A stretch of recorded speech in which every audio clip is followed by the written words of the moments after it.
Live, local, breaking news. This is WYFF News 4 at 6 in high definition. Oh, that Hilton Greenville Skycam says so much without saying a word, but fog is a word we're using tonight. In fact, we're going to begin tonight with this rainy weather, which is going to stick around a while. Yeah, so Chief Meteorologist John Sesrich is joining us now. John, for how long? It's overnight tonight, it looks like, Gabrielle and Michael, but it's not that big a deal. This could be much worse. At least, hey, now we know what London is dealing with when they have the low clouds and the fog and the drizzle and the rain. It could be much worse. We could be talking about temperatures below the freezing mark and we'd have frozen precipitation, and that is not the case. It's overnight tonight, but the biggest problem, really, more than anything, is the fog. And in fact, they just issued the fog advisory now for the upstate. I've been talking about it for the last hour, that the National Weather Service was monitoring the situation, and now the upstate is included. So this literally just came on my map just seconds ago. You're looking at live television. So now the central and Piedmont of North Carolina does include you folks in Hickory, Morganton, McDowell counties, Rutherford County, Polk County, all the way over to Metro Charlotte. Now the upstate, all the way back into northeastern Georgia. As you can see, now includes all of northeastern Georgia through Gainesville, Athens, and in through Metro Atlanta. Dense fog advisory through this evening. Visibility could get less than a quarter of a mile, and already getting reports of about a tenth of a mile visibility. So be careful if you're traveling about throughout the western Carolinas and northeastern Georgia. Down the road, we could be talking about a few patches of light freezing drizzle. Talk more about that later. Now back to you, Michael. We'll be tuned in, John. Thank you. Happening right now, board members are meeting to discuss the future of the Holly Wild Animal Park. This after the fire that killed 28 animals there last week. And now, PETA's calling for the release of some of the surviving animals. WYFF News 4's Ashley Swan is here with what's next. Ashley? Michael, Holly Wild board members are gathered right now for a closed-door meeting and are not allowing media behind the gates. But today they did give us a first look at some of the animals that survived the deadly fire that has staff in mourning. They're in good condition. They're all recovering. This is a first look at two of the survivors of last week's deadly fire at Holly Wild. The wolf hybrid pups are seen here with Jay Gossett, the staff member being hailed a hero for saving them and 11 other animals after finding the primate barn filled with smoke. The staff's first actions when they discovered this was to take care of the animals first. That's the most important thing for us here. In all, 28 animals, including chimpanzees, baboons, and lemurs, died of smoke inhalation.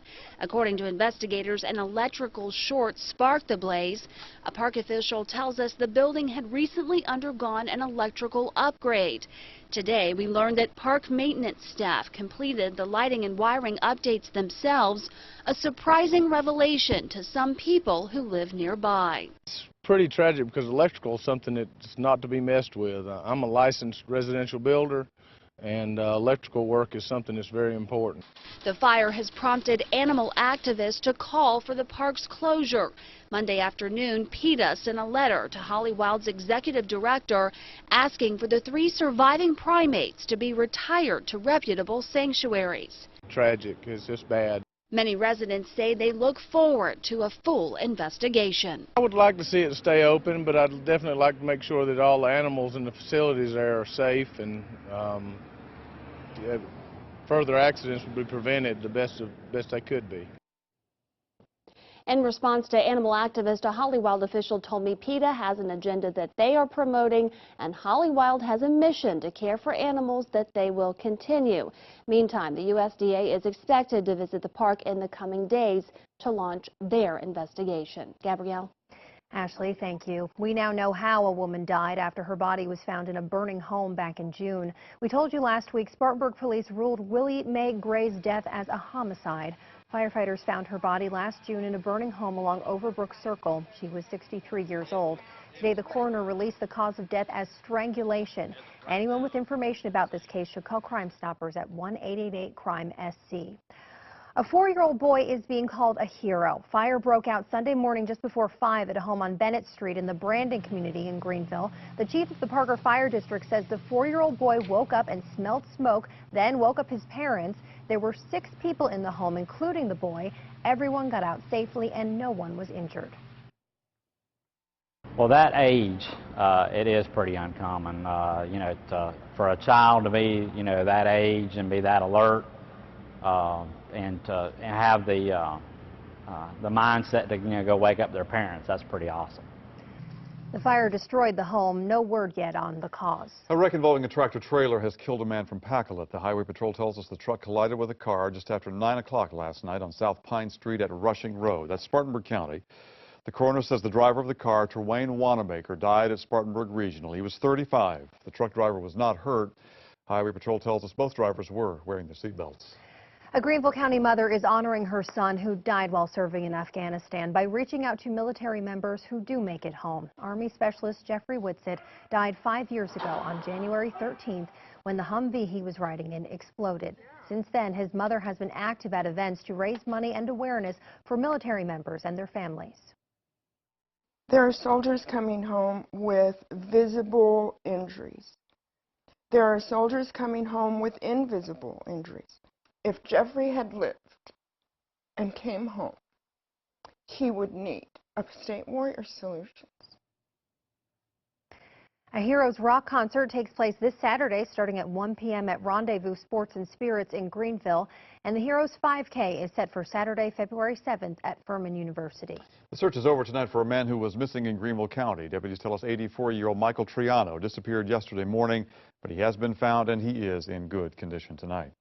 A passenger at GSP Airport tried to fly with a handgun in a carry-on bag. TSA officials found the gun at 5:45 last night. It was an unloaded .38 caliber. TSA immediately alerted the airport police and then took the bag and cited the passenger. Firearms are permitted in checked baggage as long as the passenger does declare it to the airline and the gun is unloaded and in a proper carrying case. Guns are never permitted in a carry-on bag. The Spartanburg City Council will meet tonight to talk about the future of Oakview Apartments. The Northside Initiative has been working on turning this struggling neighborhood into an environment of opportunity. Part of the initiative is to tear down the apartments and put a recreation center in their place. But before the city can tear them down, they have to buy the property, and the price tag is $2.6 million. But the city believes it's only worth about $600,000. A very dangerous intersection of Greenville County has a new traffic light tonight. The South Carolina Department of Transportation turned on the light this morning. This is the intersection of Old Augusta Road and Highway 291. Senator Carl Allen, Highway Patrol troopers, and the family of Johnny Melvin Crouch were there for the turning on. Crouch died while trying to cross the street there just 6 months ago, and for his family, this was a day of some mixed emotions. We've already lost that life, and it's kind of bittersweet because it helps the community, but it's painful. In case you're wondering, Tony Gwynn with the SCDOT tells us a traffic light will cost around $100,000.